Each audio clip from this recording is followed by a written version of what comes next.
You guys have been crushing it with the setup that you made out of the garage there, and the stuff you've been doing with the bands. And I think it's probably, in some ways, you've probably grown some as far as just like your own knowledge base in terms of practical application with some of the stuff that you guys have been doing, right?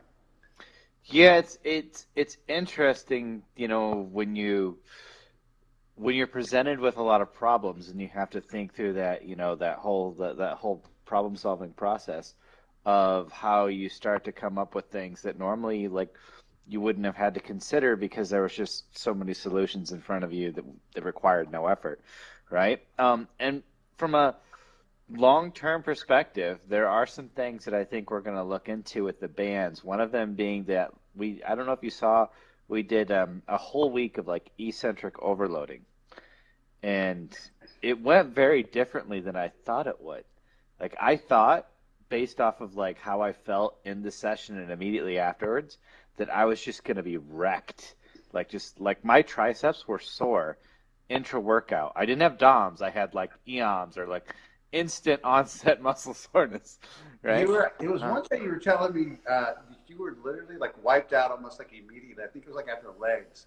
You were like, I've never been that exhausted immediately mhm. after a leg session. It was just, what was to do with the banded leg extensions? So yeah, well, it wasn't just that one. It was like in that week we did a lot of pre-exhaust, we did a lot of post-exhaust, we did a lot of other things, and I think what was interesting is that with the band tension, like pretty much you can go to like whatever degree of failure you want because you can always just stretch the band a little less, right? Like That's exactly. there's an infinite number of partials to be done.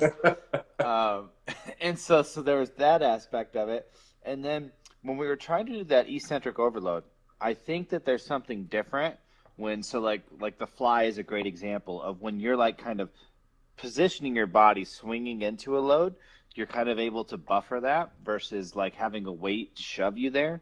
And I think you end up just like cutting off that last little bit of stretch, which means I'm getting a lot of eccentric, but I'm not getting hypothetically what we're thinking is the neuroinflammation that you get when the muscle is stretched that last little bit. Yeah. So you just felt wrecked, but there were no DOMs because the neuroinflammation is basically the thing that gives you like the sensation of DOMs. But yet I was still had no force production for like several days. Like it was really weird. Like I just went in there on like the Monday or Tuesday afterwards, so it'd been about like 5 or 6 days to recover, and I was like, oh, let's just see how many pull-ups I could do, and I did two, right? And then one day later, I was like able to do like 8 or 9, and it's like, wow, that's a huge like the fact that if I was just doing as many as I could do, I could maybe do like 12, Right. because I'm fat, but not because I'm weak. I'm just fat. Uh, but The only thing I could identify with that with is it's similar, except there's essentially no eccentric. Was I used to do like really heavy prowler pushing mhm. with my fighting instructor, right? And it's all concentric stuff, but afterwards I would be just completely wiped out. But you're not sore the next day, but you're exhausted. It's kind of a weird feeling, right? Because if Yeah. you've been weight training for a long time, you associate that degree of like soreness and being tired, and you kind of feel that your central nervous system kind of depressed a Yeah. little bit.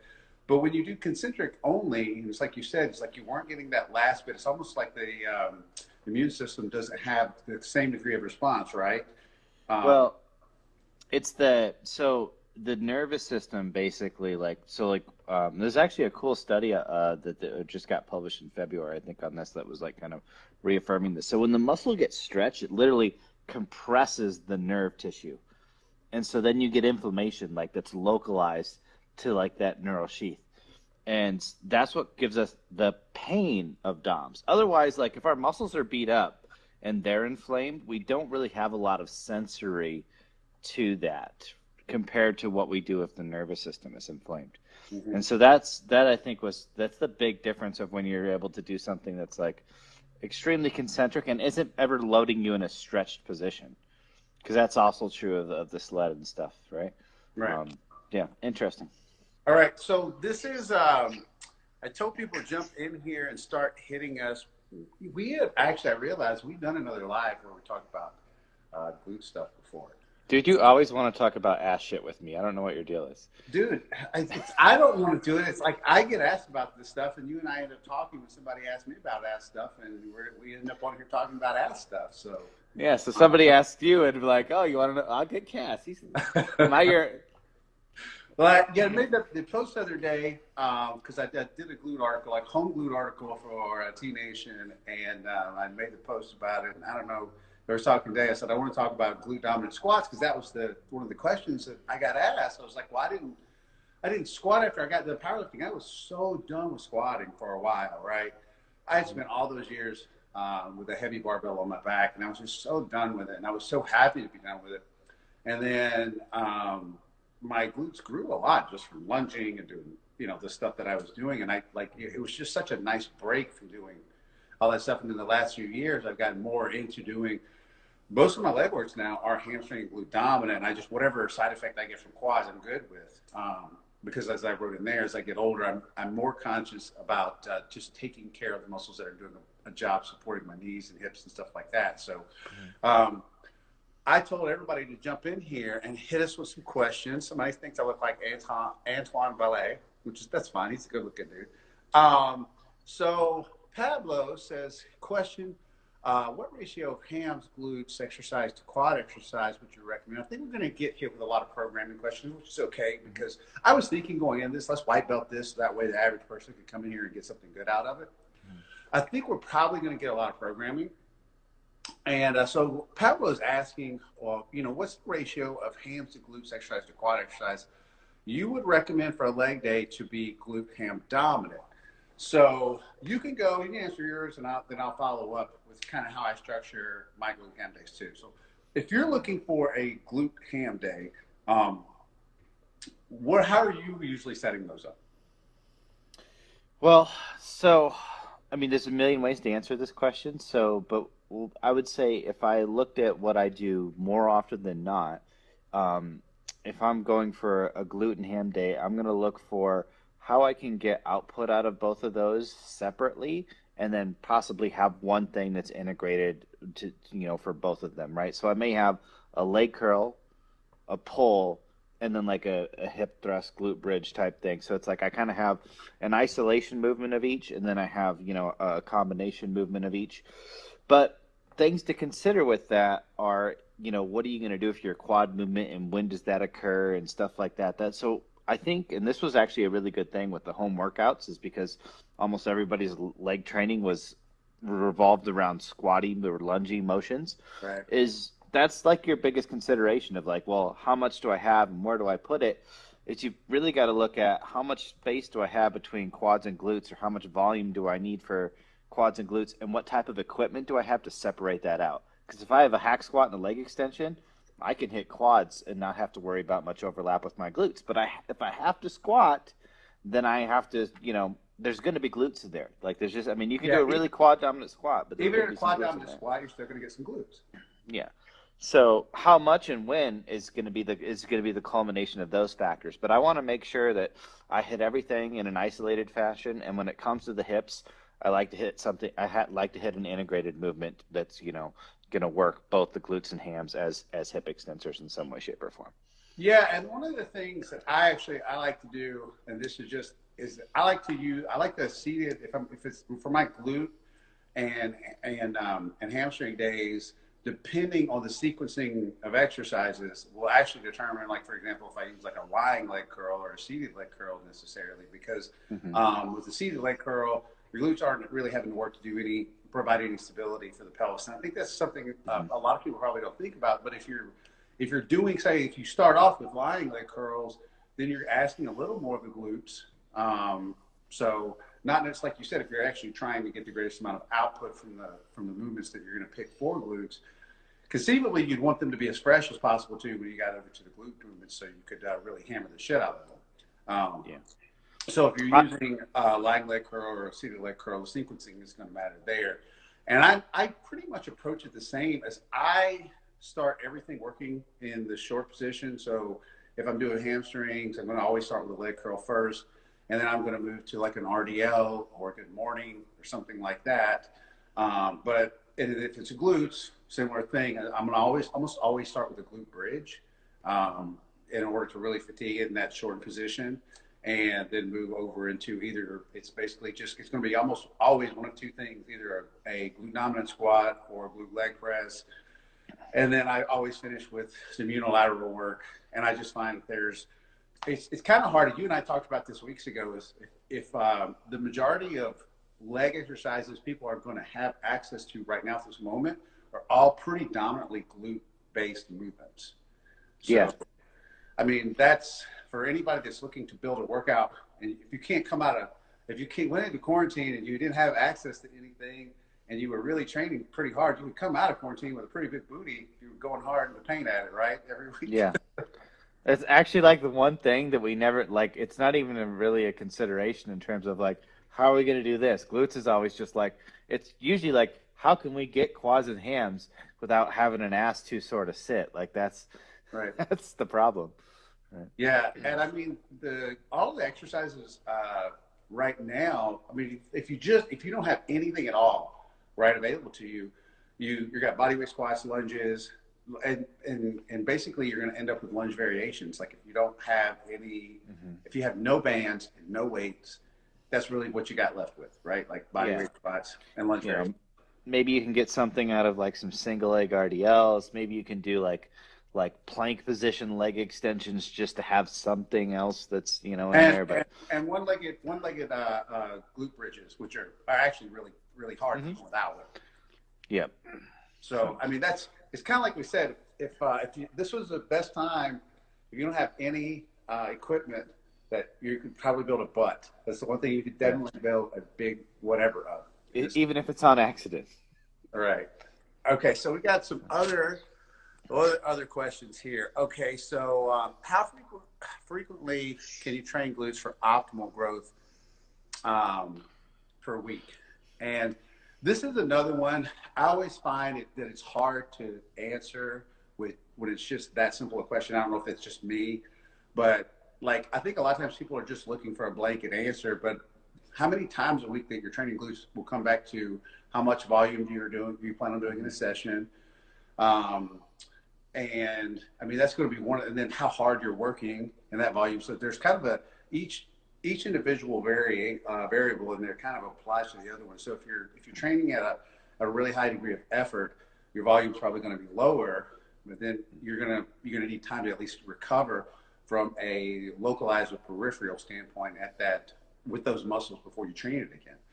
So if you're looking at data that's come out of studies, and I know you don't always like to do that, I still look at both sides, is that there hasn't been, I think the last meta-analysis that actually looked at volume and frequency and compared that showed that there wasn't really much of a difference when the volume was equated for across a training week in terms of frequency. So if you're doing 20 sets for glutes and you decide to do 20 sets for glutes and you're doing it all in one session, or you split that across two sessions, they didn't see any real significant difference if that's how you were doing your training.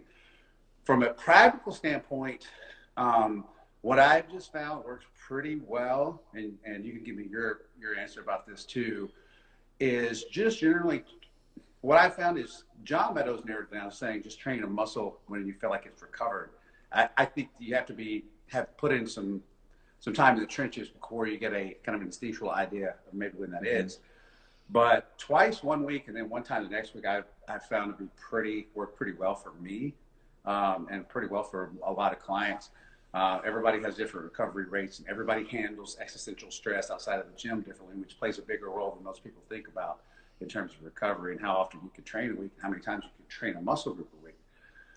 But to me, it's just always, I don't know why it's a tough one to answer, just blanket answer. What's the optimal frequency? Again, I think it goes back to so many other variables. In my mind, as soon as somebody's asked me that, I start going through all the different variables that play a role in answering what's the optimal frequency. Yeah, when those questions come up, I try and give principles, not rules, because there aren't rules, right? Or at the least, if I can narrow the window down a little bit. So like, for instance, I really don't think that you should train any muscle on consecutive days, right? And I know there's some people out there that think that the volume's low enough, then go ahead and train it every day. And I'm thinking, well, if that's the case, I don't think you're getting much of a stimulus out of it other than the energy expenditure at that point in time. Pretty much zero. I think if you have any thought that you can train a muscle group 2 days in a row, one of those sessions is absolutely going to be subpar. And I don't even just necessarily mean from energy standpoint. I mean all the things that happen there locally at a peripheral muscle standpoint. That still has to recover. Mm-hmm. And then I also don't think that if you're actually, doing solid sets that you can do 20 sets of any muscle group in a workout. Like they're not real sets if you're doing 20 of them. We'll put them that way, right? And I'm not saying that, you can't have volume, but like 20 sets of glutes, considering most exercises load a stretch position, like, now you could get into the whole thing of like, well, what if they're counting glute med and glute minimus isolation work like as glute? And what if half the exercises that aren't actually glute are being counted in there too? Because if they're counting fire hydrants as a set of glutes, like that's very convoluted at that That's point. what I was going to say. I was going to say, well, it all comes back to exercise selection and how much volume we're talking about. Because if you're saying that's exactly the move I was thinking, if you're doing like a knee banded fire hydrant, right? And can you do 10 sets of those? Yeah, you can do 10 sets of those, and then follow up with, I don't know, like glute banded kickbacks or whatever. That's not. But if you're telling me like, okay, 5 really hard sets of squats at say 10 reps, I don't know that I could do that in a single session, to be honest. Like after you've trained enough years and you can generate enough effort, 5 sets of 10, let's say something like a squat, that's it. That's my whole workout. If that's what I'm going to be doing. Yeah.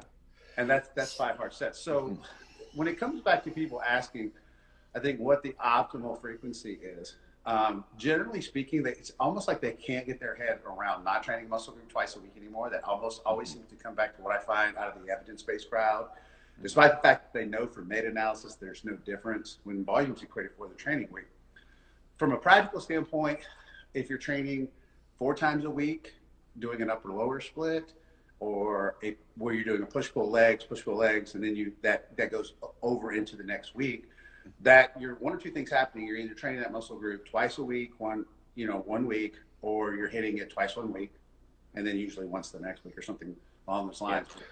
Something to the tune of once every, I think, 5 days. And then when Pollock was alive, I think his was like something like once every 5 days was pretty common in his muscle. Yeah, he had a 5-day rotation for a lot of his stuff, but that's also because he had a whole day for arms. It was legs, torso, arms, right? So 17 sets of biceps. You will not find a Pollock program that doesn't have a day for arms. Yeah. Right. So, Charles, that was always one of the best parts about it. Stuff. Whole day for arms. All right. A couple other things on this before we leave it. One is right now, because if you're training at home and you're doing a lot of these like squat movements and stuff, an upper lower split or push pull legs, it's pretty much your way to go, because you can't really get a quad dominant or a ham dominant day. You can't get that much isolation from it. Like, so if you are, at least still you need to be separating it. So like twice a week is probably the most if you're doing productive training at home.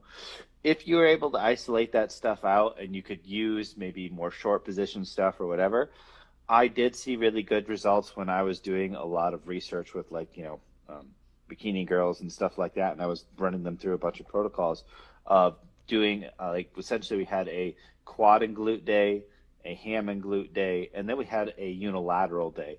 So, but there was like, so on the quad and glute day, it was a squat and then like a glute bridge. So it was like post exhaust in the short position. And then same thing for the hamstring. We'd be like, okay, we do like an RDL or, something like that. And then, like a glute bridge. And then they did all their lengthened work basically on that bilateral day or whatever. Maybe there's a little bit of leg extension or leg press in there and stuff as well. But you need equipment to get there, but in an advanced population, if you could potentially get by with 3 times a week, but it's going to have to be something like that where you kind of distribute that volume. When you're looking at that, I think that if you're looking at 3 days a week, I think that you got to have one day in there where you're not generating, you don't have a high degree of mechanical damage that's happening in that training session.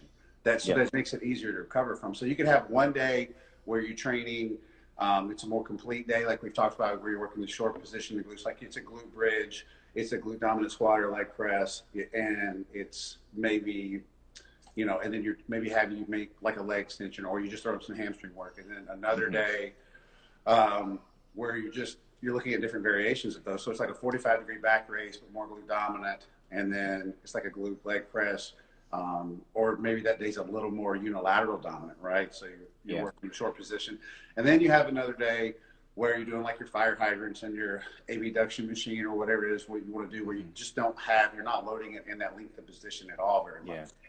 Yeah. So one of the things, and here's a gem for you guys, like right out of like my old training books, is that we used a lot of post exhaust. So it would be like leg extension and then squat. So now the load of the squat is reduced, and then glute bridge afterwards.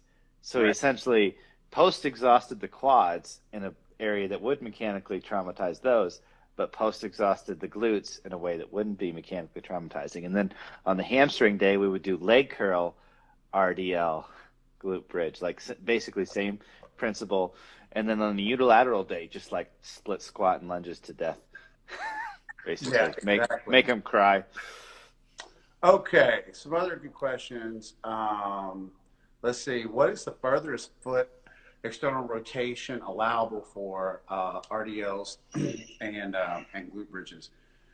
This is something, like I said, let's try to white belt this. And I think clearly what he's talking about when he talks about the furthest degree of external foot rotation is this has been one that's been going around for a while. And I wrote about this in an article. You and I have done other lives where we've talked about this. You've talked about this. Is that there's still this weird belief, and it's been perpetuated by a number of people, that you have to achieve you have to have a certain degree of external hip rotation in order to get the glutes as maximally contracted as possible. And so there's that corkscrewing mechanism that we've talked about, where they tell people to corkscrew the feet like into the floor in order to feel the glutes more.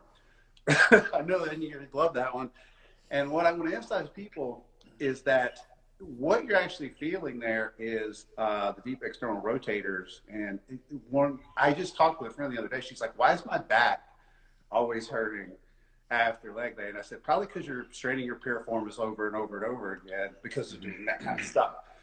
So I clearly there's got to, for most people, what's going to be a natural feel is a normal slight amount of external rotation that occurs naturally. But I don't feel like people should be striving to achieve or to generate external hip rotation, of that turning of the feet out when they're trying to feel the hamstrings or glutes more in their movements. Mm-hmm. First off, because I know this guy, he follows me as well.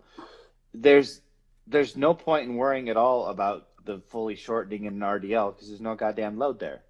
Right, so like, when you're standing at the top of an RDL and the hips are fully in extension, you're holding, and this comes back to another one, and I see this a lot.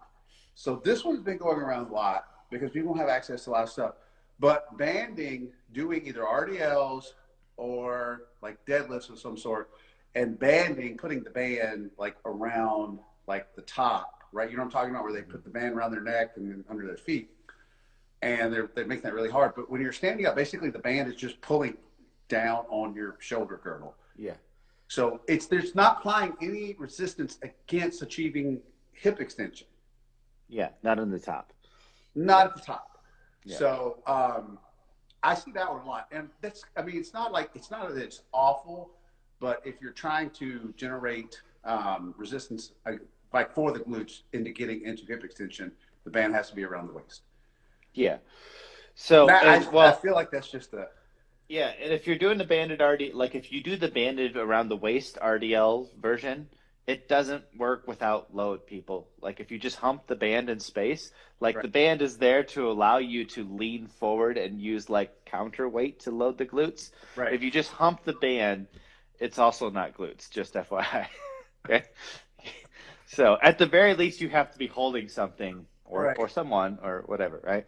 So I think what the question there is like, that's kind of it's a nuanced question because you don't really need to worry about external hip rotation and so in an RDL you can toss that out. For glute bridges, I think there's a certain amount that natural occurring external hip rotation when you're doing a glute bridge. You should, if you have your ankles and knees aligned properly, if your setup is good, you should just be concentrating on bracing with your abs and achieving full hip extension, though. Yeah, so like the amount of external rotation is just going to come as a product of you trying to extend the hip more. Right. So like for a bridge, it's slight abduction and the just let whatever external rotation is going to happen, right? And Yeah. that be because if you try and force it, you'll actually stop yourself short. Yeah, and if you if you pull, if you'll feel the actual natural amount of external hip rotation that has to occur if you actually lift your toes off the floor and just let your toes turn out naturally, but you don't think about it, and your feet will naturally rotate out. I'm looking at the hip. I'm just going to assume that he doesn't mean feet on the glute bridge. I can only take I'm I gonna can give him only that take benefit of the people doubt. I can only take people Yeah. after the word. Yeah, so I'm assuming that by externally rotating the feet, and he says RDL, and then he says glute bridge, that he assumes the he assumes the hip. Yeah, because like on glute bridge, yeah, I don't care. Do whatever the hell you want with your feet. Like, Next it time you doesn't matter. start dating, you call me for advice, and you're gonna be like, she said she'll break up, but I think what she means is I'm gonna be like, no, that's you got to take her at her word on that. Like stop. Like if he says feet, I'm just going with feet. But I agree with you. He probably means what's happening with the amount of external rotation that you need. Yeah. Okay, so yeah. Okay. Do we need to talk about medial deltoid versus middle deltoid? That's a whole other line. All right. Okay, lunge, stiff leg, good AMs and hypers. Yeah. Okay. Yep. That's a good combination. All right. Somebody likes my Chiefs hat. I don't know who that is, but I don't have to go follow her because it says chick there at the end. All right. Is my recovery time no longer at 55? I don't see the type of gains over the last 2-3 years. Yeah, I mean, yeah, you're not. I'm 45 now, so I'm 10 years off that. I've still actually made some progress in the last few years, but you kind of have to pick your battles. And this is what I'll say about that, is that after you've been training long enough and you get older, this is just my own N1, you should like, anecdotal observation about that, is that you can improve certain areas. But as far as, I'm as muscularly big as I'm ever going to be, or probably have already been as big as I'm ever muscularly going to be. And, okay, now she's blowing me a kiss. So, but I have improved certain areas at times, even over the past, say, 5, 6, 7 years. Like I said, my glutes have grown a lot over the last 5 years. So as far as getting better, I think you can pick some battles here and there and improve some areas. But I think if you got your foundation, if you've done a good job of training, most of your foundation is built, in my opinion, in the first 7 to 10 years of training. And then when you get older, I mean, you're not running around seeing a whole lot of dudes that are 70 years old, like mega jacked, that are like 250 pounds. You just don't see that very often. Yeah.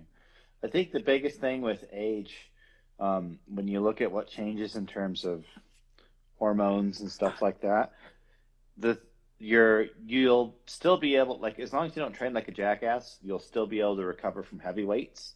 You'll still be able to recover from intense training. It's usually actually just the sheer volume. So if anything, you got years in the gym, like you got experience now. You should be focusing on being efficient, and then it'll seem like you're recovering just like you were when you were younger, training like a jackass. That's such a great point. Is that's where I've really gotten to, and is where it's like, how can I accomplish, what's the maximum effect that I can get from doing the least amount as possible? It's not a lazy thing, right? It's like, how can I get the greatest amount from doing the least amount of work? It's not that you're looking for a workaround. You're just, like you said, you're trying to be super efficient with the time that you are spending in the gym. I think that kind of applies to a broad spectrum of almost everything in life, right? Like that should kind of be your goal, is to make everything you do as efficient as possible. Mm-hmm. Yeah. I think one thing about the gym is, even the people are smart because they enjoy it, they may they may just do more just because of that factor.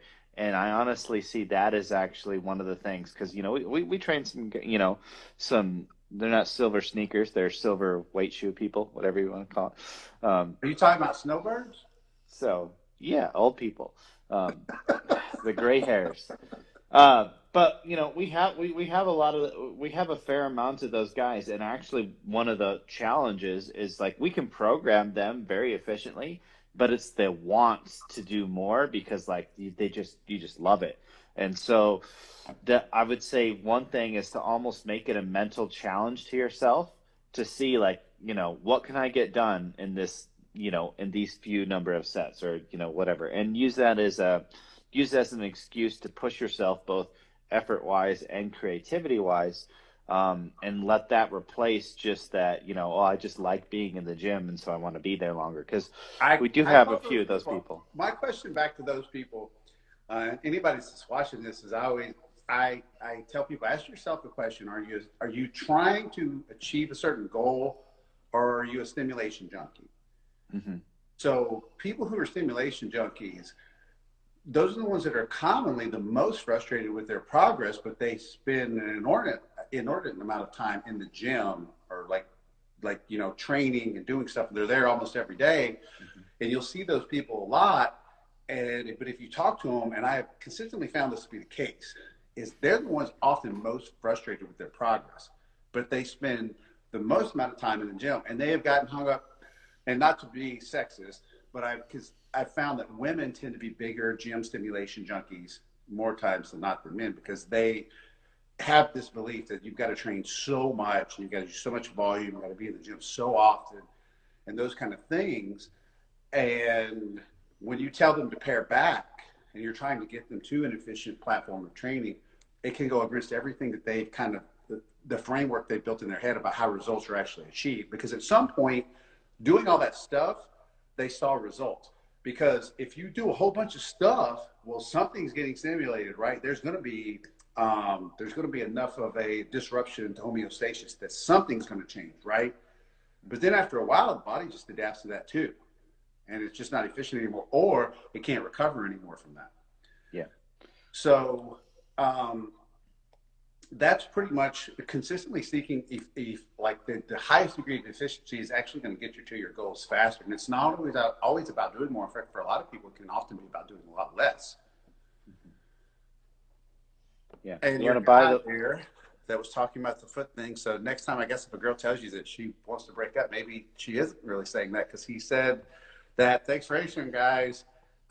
Yes, that's what I meant, coach. And so, yeah, he was meaning what's going on with the hips. There should be some natural. I think it was a combination of you and I both. I would, because he said feet, but I think that he said what was the natural degree of external hip rotation that should be happening or should be. You don't know. Maybe he was born without tibias. His feet are attached right to the bottom of the femur. Don't judge. I would think contextually somebody like that wouldn't even use the term feet, though. They would be talking about themselves and not say that, but clearly talking about his feet. Okay, coach, what are common causes of low back pain? Kind of hit on that. Anecdotally, I've also found through the years, most people that think they have low back pain have usually strained something like their piriformis is the problem. More times than not, I've just generally found that's the case. Has there been anything like outside of, I mean, you found that's usually the cause too, more times than not, right? Like there's something going on.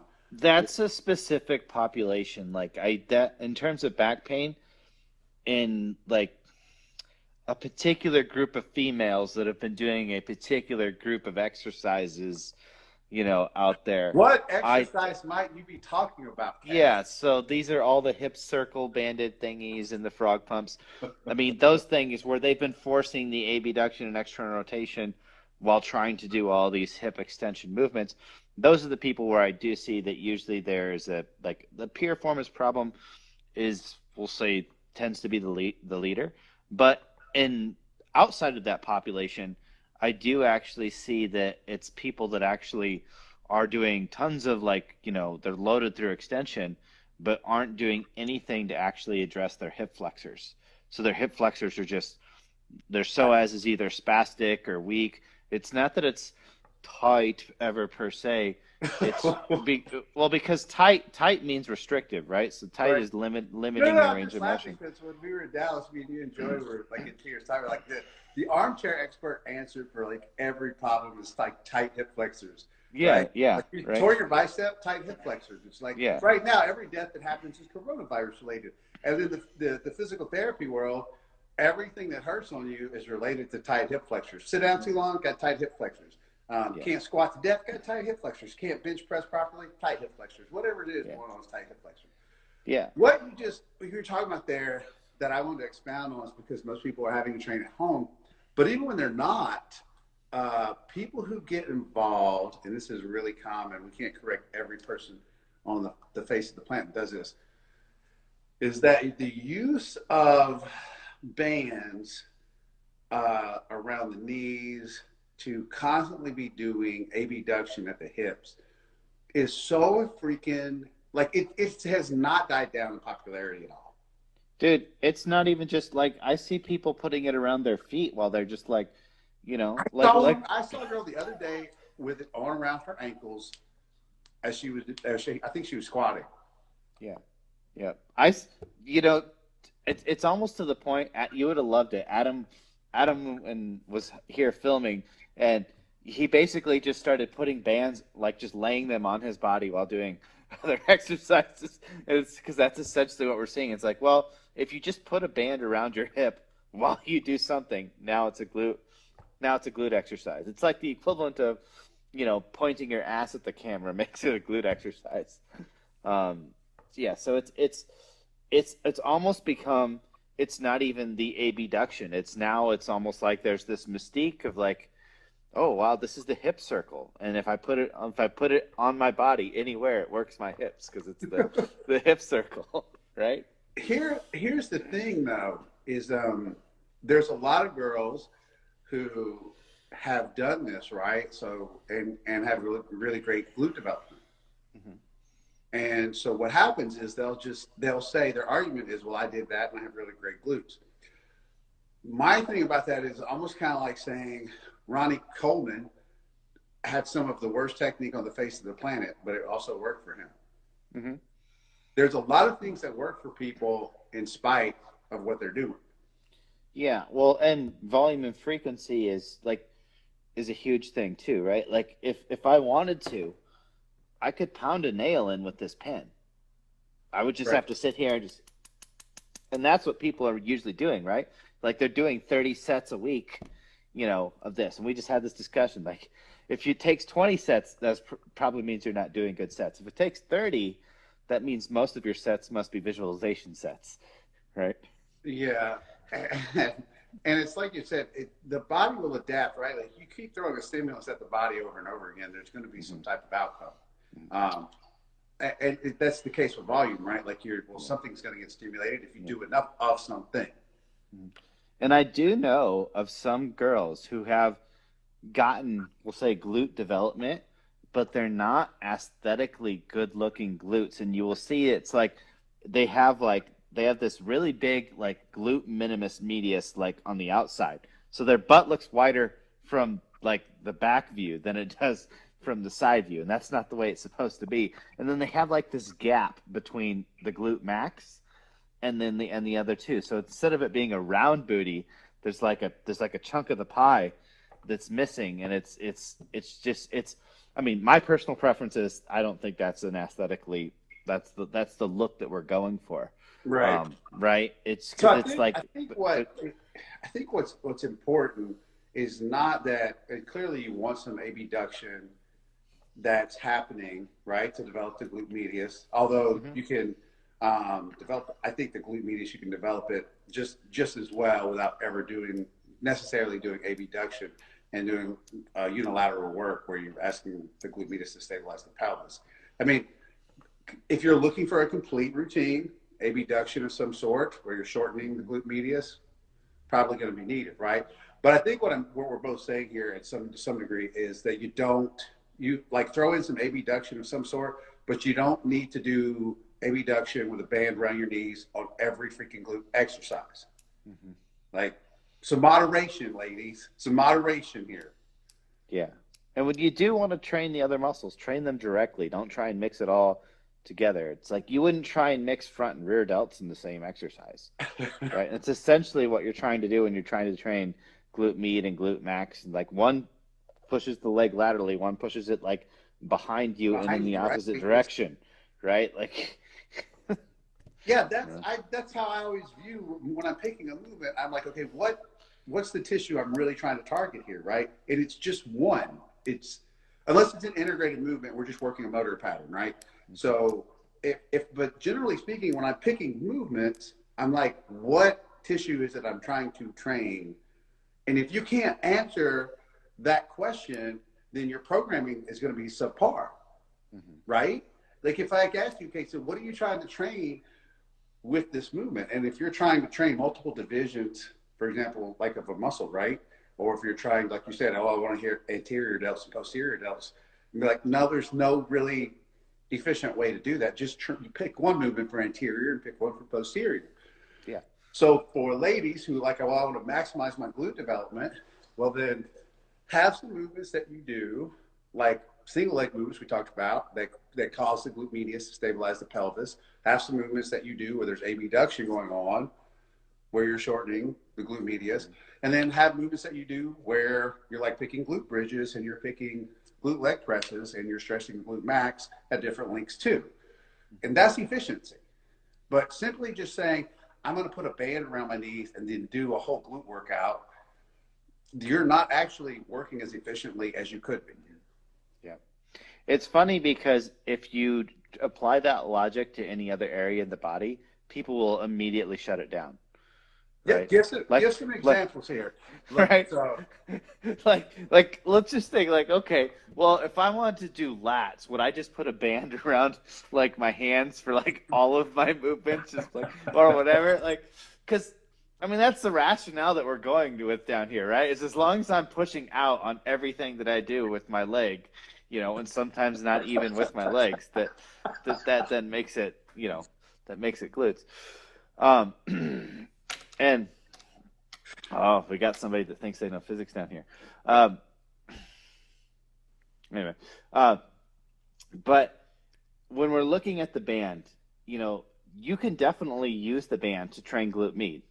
If you do that, if you were to do a glute med movement in isolation, you could do glute max and a quadruped kickback.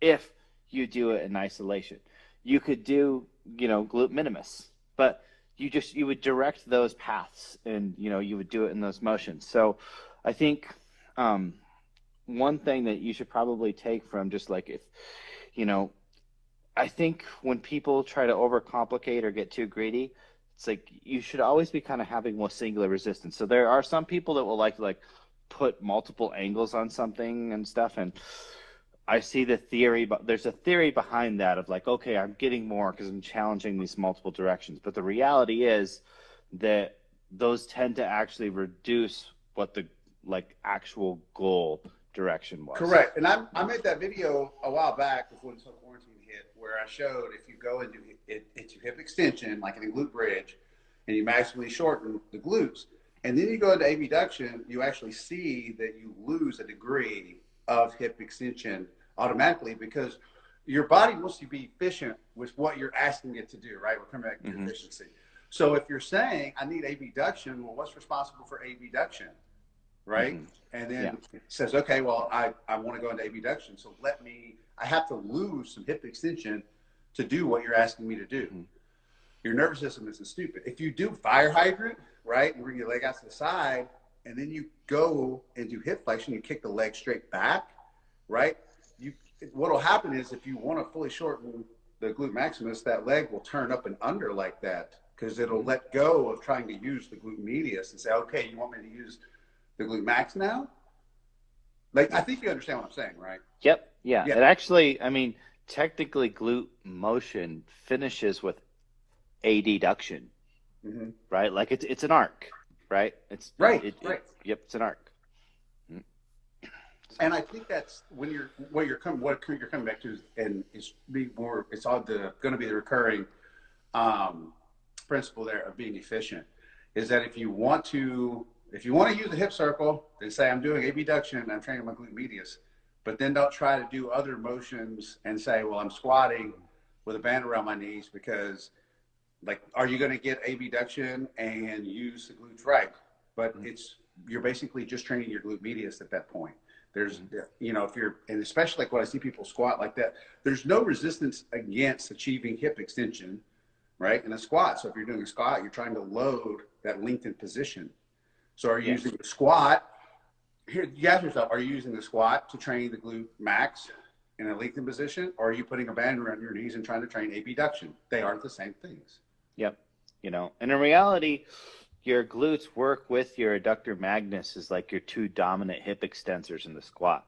And so you're making things more complex by trying to be pushing out, which is like neurologically competing with your adductor magnus supporting you. So when you see people that will get like butt tuck and, they'll have mechanical issues with their squat, a lot of times they're not using one of those two muscles properly. And if you do a lot of the band out stuff, and what I will say is that I'm guilty of using the band on the squat thing, years back, and same thing for the hip thrusts and stuff too, right? Because in theory and in sensation wise, it seemed like, oh, well, yeah, it makes sense until you just think a little harder.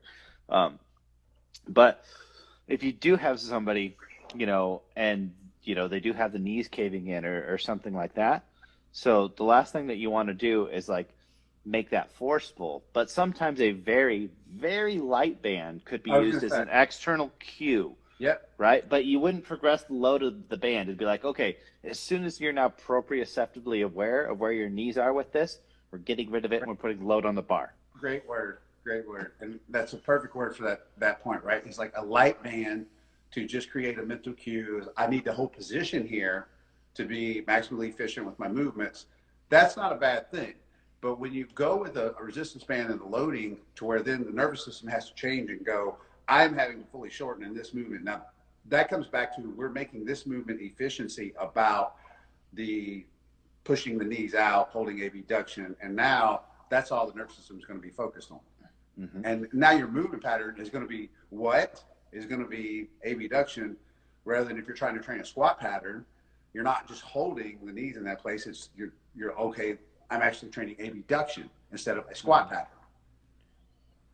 So that's been, I don't know, like we could have a 5 million followers each and do this message once a week. And I still think we'd see a lot of females doing a lot of group work with bands around their knees. Yeah. Well, one, there's better options out there, but two, wink, wink, we'll see. I think the evidence-based community is going to get turned onto some research that would, maybe kind of push this in. I mean, we'll see how much integrity do our influencers have in this industry when something basically becomes irrefutably obvious. We'll see how many. I mean, what's actually going to be interesting is to see how many of them resist it because of the financial interest in selling those bands. Because the smart situation would be to teach people how to do bands right, but some of them out of fear of loss of money might just ignore the data just completely. We'll see. Well, money talks and bullshit runs the marathon. Mm-hmm. So that's how that'll go. But I think we're gonna run out of time here soon. Let's do this one because, like I said, I was trying to white belt. That's still hard. White belting for us probably still confuses a lot of other people, even though it's just pretty. I feel like it's pretty low level. Somebody's gonna watch it and go, I don't know what the fuck those guys are talking about. So from women who are at home right now, or even dudes, I think one thing let's exit with is kind of give them just some ideas of what they should be focused on right now if they want to actually build glute development. They either had no equipment or minimal amount of equipment. When my article comes out, some of the things I just focused on were really trying to achieve fatigue as much as possible in the glutes in the short position. So one-legged glute bridges, I think, are absolutely ideal. And then once you go through enough rounds of that, you can go to a bilateral version of the glute bridge and you continue pounding out some reps there. And then you're just going to lunge and body weight squat. And if you have no access to no bands, dumbbells, or whatever, you could repeat those things and variation, kind of either some variation of that, especially lunges, because you have lunges at different angles. You have side lunges, you have forward lunges, you have your reverse lunges. You can pretty much lunge into eternity, and it's such a great overall lower body developer. I really don't think leg days are really complete without unilateral work anymore. So that's pretty much my idea and my concept of if people want to really build glutes at home, just doing bodyweight work, what you're going to be left with is the short position in glute bridges, doing a shit ton of glute bridges, doing a shit ton of lunges, and then training, to me, bodyweight squats, staying within that kind of shorter range of motion where you're in the bottom and not rising all the way top, because there's nothing really going on in that top half of the motion from a tension standpoint, and the only resistance you have is your body weight. So you want to work that lengthened bottom position to about halfway up, and almost like those pump style piston reps, and trying to just achieve fatigue in that particular range of motion as fast as possible. So things that I would maybe add on there as bonuses. One is how strong you are is going to determine how many like special techniques or combination supersets that you need. Like for lunges and split squats, if your body weight is adequate, then this is a good time for you. But excuse me,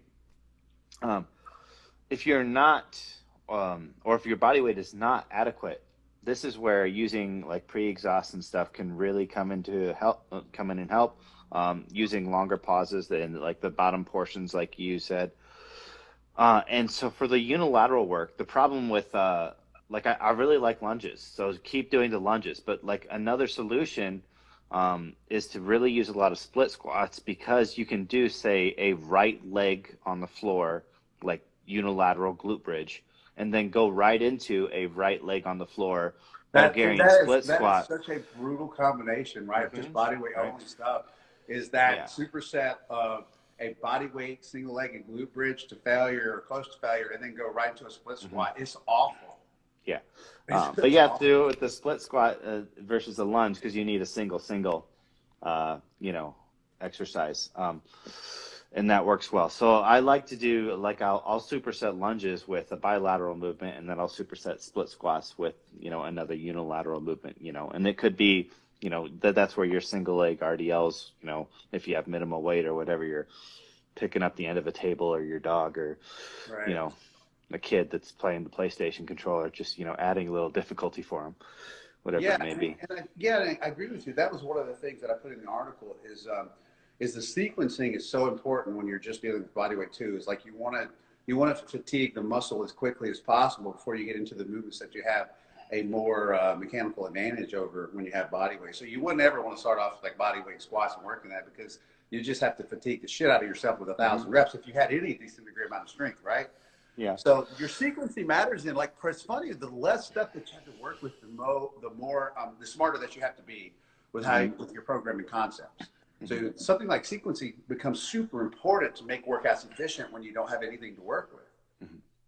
So also, this was a good one too. This came up in PC. Are you using the glute bridge and hip thruster interchangeable? Or are they different? So here's an interesting. I wanted to talk to you about this the other day. So in the article, we do glute bridges off a bench, but generally it's taught off the floor. And what I told Chris, I said, the only real difference in the glute bridge and thrust is they were dealing with this range of motion. Yeah. So whether you do it from the floor, if you were on the floor and I picked you up, put you on the bench, and I just mimic that same range of motion, that's the only thing differentiating the two things between a glute bridge and a glute thrust. And then the byproduct of limiting that range of motion is that in a bridge, we're basically just smashing the glutes with minimal input from the other muscles like the hamstrings or the quads. Whereas once we go into that deeper range of motion, the quads or hamstrings are going to come out to play a little bit more with the glutes in order to get you into that fully hip extended position. I mean, that's a technical answer. The very simple answer is the bridge is we're really just kind of holding that top position as a bridge. Like that, like if you look at it, a thrust, you are thrusting. That's right. It's so what's the difference? Well, on the thrust, you're a thrust from the bottom. On the glute bridge, your emphasis is getting to the top and kind of holding and squeezing. So the semantics or the nomenclature, a lot of it, like, yeah, the technical differences is like the way I teach a bridge is I keep it to that top portion of the range of motion because that's where like the tension and isolation is. Right. But a lot of it is about is like what is the intent of the movement? Like the glute bridge is all about kind of like you're taking a weight and you're holding it up there. I mean, you're doing some reps, but you're really emphasizing just kind of like maintaining that position. Whereas a thrust, it's not really about maintaining the top position. It is the actual Think thrust. about, okay, even think about, you just said, what's the intent? What's the actual names of the movements? A glute bridge. And then the other is called a hip thrust. And you just said earlier, so what am I doing? I'm thrusting off the floor with my hips. And the other one, what am I doing? I'm holding a position with my glutes and then achieving hip extension. Yeah. So it's just pretty much all glutes. And it doesn't matter if you're doing it with your back off a bench or if you're doing it with your back on the floor. The entire point is you're just creating the greatest amount of tension in one area as opposed to making it a more synergistic movement. Yeah, and the thing with the one off the floor is just by the nature of it being on the floor, it ends up being the smaller range of motion anyway. Yep. It's just not as good of a line of resistance because of your body angle. So it's like when you bring it up to the bench, it's almost like you're doing the same motion that you were on the floor, but just in a better line of resistance with the load. Yeah, right? absolutely. Versus the thrust is more range of motion. If anybody doesn't understand that, do them off the floor, then immediately elevate yourself and be on the bench, and then make your glutes hold yourself in that same position and range of motion, and tell me which one's harder. Mm-hmm. So a lot of this stuff is like when people start arguing it, they don't. That's pretty cool. They actually put a timer when it's going to end. I just saw that. You don't see it? Nope, it's not on my end. We have a minute 48 seconds left. So let me tell you the story then, because you'll laugh. So, right. All right, first plug. If you need home gym exercises or whatever, we have them for free on M1 Training. Anybody watching this, right? You guys are doing home workouts with the whole thing. You guys have done free right now. So anybody that wants to go out and see you guys' stuff, where can they find it? Yeah. So we bought like every program out there just to kind of see what was there. And so one of them, this is a program that you had to pay for, right? So the basically the instructions were, to take this exercise to failure, and with 5-pound dumbbells. These are the instructions, and the first one was sumo deadlifts, right? 5-pound dumbbells to failure. Somebody started this 6 weeks ago, and they're still going, and they haven't reached failure on their sumo deadlifts with their 5-pound dumbbells. Okay, so tell everybody if they want to get some really great home workouts from N1, tell them where to go to. Yeah, so it's just n1.training. There's no .com. Or you can go to the coach_Kassem here or the @n1.training Instagram, and the links are in the bio. It's just called Quarantine Membership. It is absolutely free. There's over 100 exercises. There's a variety of programs on there. It's just, hey, just take it, use it, love it. You guys have been doing an unbelievably awesome job. Just some really killer stuff. We got 10 seconds left. I want to say, Kaz, first off, number one, thanks for coming on. Actually, that's number two. Number one, thanks for being a great friend, checking on me all you have. Number two, thanks for coming on. We'll be back again for more Ask Masters.